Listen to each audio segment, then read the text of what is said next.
السلام علیکم ورحمۃ اللہ وبرکاتہ۔ میرے عزیز دوستو، کیسے ہیں آپ؟ امید ہے کہ آپ خیریت سے ہوں گے۔ اللہ تعالیٰ آپ کو ایسے ہی خیریت سے رکھے، آپ کی پریشانیوں کو دور فرمائے اور آپ کی ضرورتوں کو اللہ تعالیٰ پوری فرمائے۔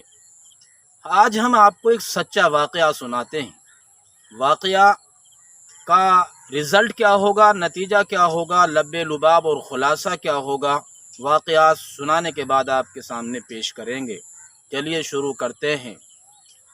وہب ابن منبہ نے نقل فرمایا ہے، یہ واقعہ تاریخ میں لکھا ہے کہ ایک بادشاہ نے ایک زبردست، خوبصورت، عمدہ، وسیع اور عریض محل تعمیر کرایا۔ تیار ہو جانے کے بعد وہ بادشاہ اس محل میں آ کر کے رہنے لگا، اور اسی وقت میں کوئی بھیک مانگنے والی بڑھیا کہیں سے آئی اور بادشاہ کے محل کے باہری حصے میں کسی ایک طرف کو اس نے اپنی ایک جھوپڑی بنا لی، جہاں وہ دن بھر بھیک مانگنے کے بعد رات کو وہاں اپنا ٹھکانہ پکڑتی، آرام کرتی۔ بادشاہ کو ایک دن یہ خیال آتا ہے کہ چلو ہم اپنے محل کے باہری حصے میں چاروں طرف گھوم کر آتے ہیں۔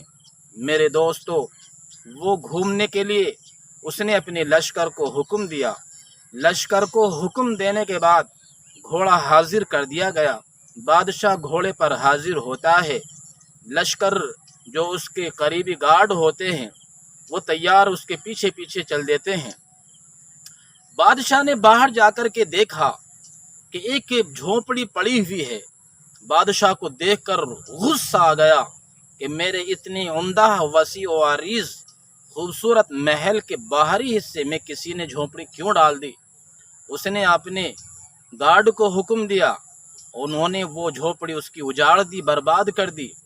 شام کو بڑھیا جب واپس آتی ہے، اس نے دیکھا کہ اس کی تو جھونپڑی یعنی اس کا محل، جو اس کی نظروں میں محل سے کم نہ تھا، اس کی نظروں میں تو وہی بلڈنگ تھی، سبھی کچھ اس کا تھا۔ اس نے جب دیکھا کہ اس کی تو وہ جھونپڑی اجاڑ دی گئی ہے اور اس کے چاروں طرف اس جھونپڑی کے ٹکڑے بکھرے ہوئے ہیں، اس کو صبر نہ ہوا اور اللہ تعالیٰ کی طرف اس نے اشارہ کر کے کہا کہ اللہ، اگر میں یہاں موجود نہ تھی، اینَ کنتا، تو پھر اے اللہ تو کہاں تھا؟ تو تو یہیں پر موجود تھا، پھر تو نے میری یہ جھونپڑی کیسے اجاڑنے دی؟ کیوں تو نے نہیں روکا؟ بڑھیا کی یہ باتیں جب اللہ تعالیٰ نے سنی، اللہ کی رحمت کو بھی جوش آیا بڑھیا کی باتوں پر، اور بعد اس بڑھیا کے رونے دھونے کو سن کر اللہ کے غضب کو بھی جوش آتا ہے۔ میرے دوستو، نہ اللہ کے غضب کو اللہ کا غضب جوش میں نہ آئے، ایسا کوئی کام کرنا نہ چاہیے۔ چنانچہ اللہ تعالیٰ نے جبریل علیہ السلام کو حکم دیا کہ جاؤ اس بادشاہ کے محل کو بادشاہ سمیت برباد کر دیا جائے اور اس محل کو گرا دیا جائے، ہلاک اور برباد کر دیا جائے، بے نام و نشان کر دیا جائے۔